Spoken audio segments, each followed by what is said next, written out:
Hi friends, today we will study electricity and circuit. Electricity is very clean form of energy. Electricity is very useful because it can be converted easily into various other forms of energy such as heat energy, light energy, mechanical energy, sound energy and magnetism, etc. Electricity is used to run many home appliances like fan, AC, coolers, refrigerators, room heaters, television, computer, tube lights, iron, washing machine, ovens, mixers, and many more. A large number of machines in shops and factories run on electricity. Electric trains also run on electricity. We use electricity every day. This electricity is produced at power plants. From power plants, electricity is brought to our homes through thick wires fixed atop electric poles. Underground electric cables are also used to bring electricity in our homes. Though electricity is very useful, but it can also be very dangerous. If electric wires and electric appliances are mishandled carelessly, then a person can get electric shock, which may cause severe burns and even death. Careless handling of electricity can also cause fire.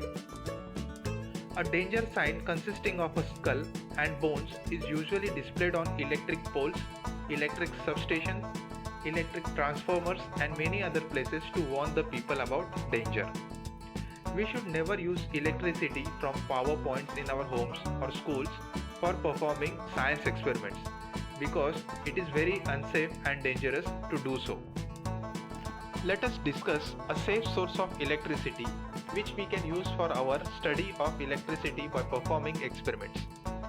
We can use an electric cell to get electricity that is safe for performing experiments. An electric cell is commonly known as dry cell or just cell. A cell provides much less electricity than that provided by power stations. A single electric cell usually provides only 1.5 volt of electricity, whereas the electricity from power stations which is used in our homes is at 220 volts. When two or more cells are joined, they make a battery. We should only use electric cells for performing all the experiments. Cells and batteries are available in the market in different shapes and sizes depending on their use.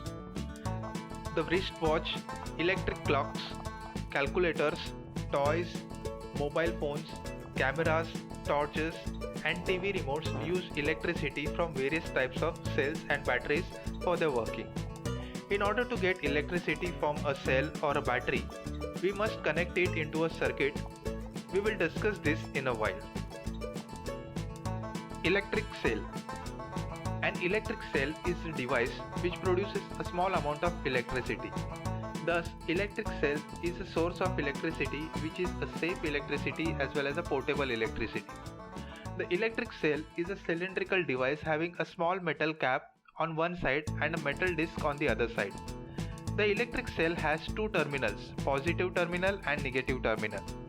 The metal cap is a positive terminal marked as plus sign, and the negative terminal of the electric cell is marked as minus sign. The electric cell produces electricity from the chemicals stored in it. When all the chemicals in electric cells are used up, the electric cell stops producing electricity. This cell must be thrown away and replaced with the new one. Ordinary cells cannot be recharged.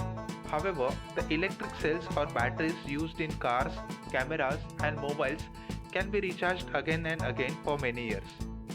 Electric cells are used as source of electricity in torches, wristwatches, alarm clocks, transistor radios, TV remotes, cameras, mobile phones, toys and many other devices.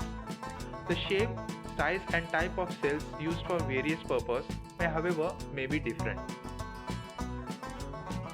Torch bulb. The small electric bulb which produces light when a torch is switched on is called a torch bulb. The torch bulb consists of a small glass bulb fixed on a metal case. Inside the glass bulb, there is a very thin wire fixed between two thick wires. The thin wire inside the bulb is called a filament of the bulb. This filament is made up of a very thin tungsten wire. It is the filament of the bulb which glows when electricity from cell is passed through it. The two thick wires inside the glass bulb provides support to filaments and also makes the connection to the filament to the outer circuit. The lower end of one of the thick wires is connected to the metal tip at the bottom of the bulb, whereas the lower end of the other thick wire is connected to the metal case of the bulb. The metal tip at the base of the bulb and the metal case of the bulb are two terminals of the torch bulb. The two terminals of torch bulb do not touch each other. They are separated by an insulating material between them. The metal case of the torch bulb is shaped like a screw so that it can be fixed in the bulb holder. Now, when the terminals of a cell are connected into two terminals of torch bulb by using wires, the electric current passes through the filament of the bulb and it starts glowing. The torch bulb lights up when its metal tip and metal case are connected to the cell through wires. When electricity from the cell passes through the filament of the bulb, the filament gets heated too much, the filament becomes white hot and starts giving light. Electric circuit. An electric circuit is a path along which electricity can flow. We can make a simple electric circuit by using a cell, a torch bulb and two pieces of wire. Connect the torch bulb to the positive and negative terminals of a cell by using two pieces of wire. The wires and bulbs form a continuous path between two terminals of the cell of electricity to flow through. This path is called an electric circuit. The electric circuit provides a complete path for electricity to pass between the two terminals of the cell. The electric circuit in which there is no gap in the connection between the terminals of the cells, wires and bulbs etc. is called a complete circuit or closed circuit. A bulb lights up when the circuit is complete. The electricity flows through a complete circuit. In a complete circuit, the electric current passes from one terminal of the cell to the other through the wire and bulb. In an electric circuit, the flow of electricity takes place from positive terminal to negative terminal. The electric circuit in which there is a gap in the connection between the terminals of the cells, wires and the bulb is called an incomplete or open circuit. Electricity does not flow through an incomplete circuit and bulb does not glow. A fused bulb. When the filament of a bulb gets broken, the bulb is said to be fused. So, in a fused bulb, there is a broken filament. And this usually happens due to normal wear and tear of the filaments or when too much of electricity is passed through it suddenly. In a case of fused bulb, the circuit is broken and the circuit is open due to which the bulb does not glow. A switch. The switch is a simple device which is used to open or close a circuit. With the help of this switch, we can easily turn on or turn off a bulb or any other electric appliance easily. A switch is a simple device which breaks a circuit or completes a circuit as desired by us. When the switch is up, there is a gap in the circuit and hence the electricity cannot flow. The electric appliances will not work in this case. When the switch is down, there is no gap in the circuit is completed and hence electricity can flow. Thus, the purpose of using a switch is to turn on or turn off an electrical appliance by closing the circuit or opening the circuit respectively. Adding a switch to the electric circuit. We have studied an electric circuit consisting of a cell, torch bulb and two wires which make the bulb light up. Now, if we want to turn the bulb on and off easily, we should add a switch in the circuit. We have a cell having a positive terminal and a negative terminal. The positive terminal of the cell is connected to one end of the switch with a wire. Another wire connects the other end of switch to one side of the bulb holder.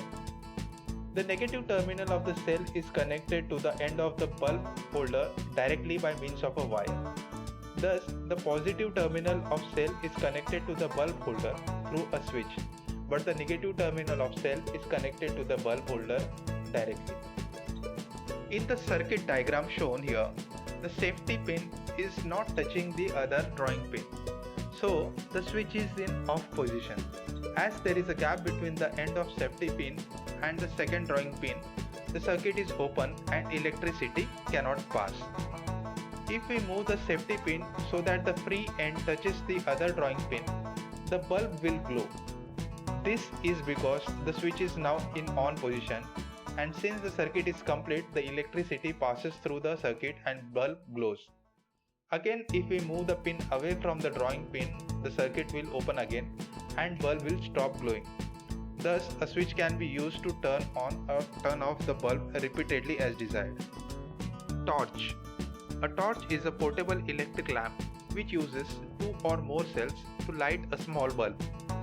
The torch has a bulb which lights up when the switch is on. As we can see, a torch contains a small electric circuit.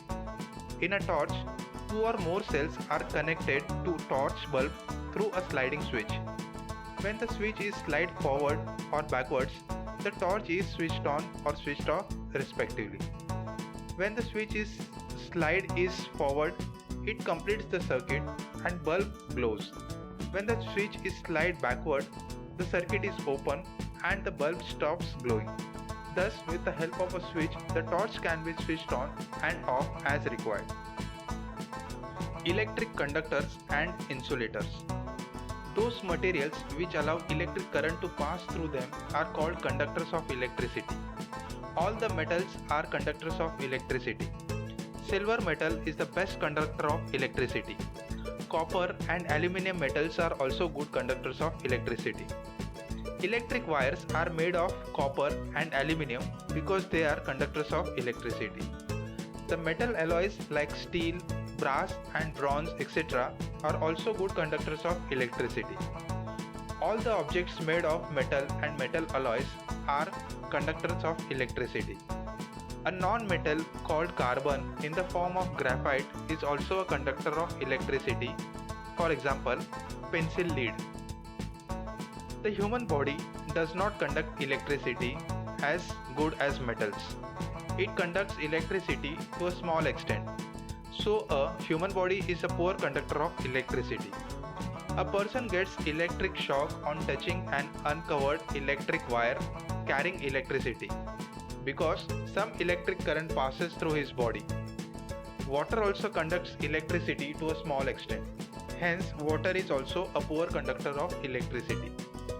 If a person operates an electric switch with wet hands, he can get an electric shock. Hence, the electric appliances must be handled only with dry hands. Insulators. Those materials which do not allow electric current to pass through them are called insulators. Insulators are the non-conductors of electricity. Rubber, plastics, ceramics, porcelain, wood, glass, mica, cotton, jute, thermocol, wax, paper, air, and most gases are insulators. All the objects made of insulators materials are also insulators. For example, rubber is an insulator. Therefore, an eraser and balloon are also insulators. The outer covering of electric wire is made of plastic because plastic is an insulator. Plastic covering does not allow electricity to pass through it. Importance of conductors and insulators. Both conductors and insulators are equally important and useful for use in different ways. Conductors are used to carry electricity. For example, copper wire is used to run electric appliances in our home. However, if a person touches the bare wire carrying electric current, he will get an electric shock. It can even kill him. Insulators are used for safety. Insulators protect us from getting electric shocks. Insulators allows us to handle current carrying wires, switches, plugs, sockets and other appliances safely. The electric wires are made of metals like copper and aluminum because they are conductors. But the outer covering of electric wire is made of plastic as it is an insulator. Electricians often use rubber gloves to protect himself from electric shocks. Friends, that's all about electricity and circuits. Thanks for watching this video. Hope you liked it.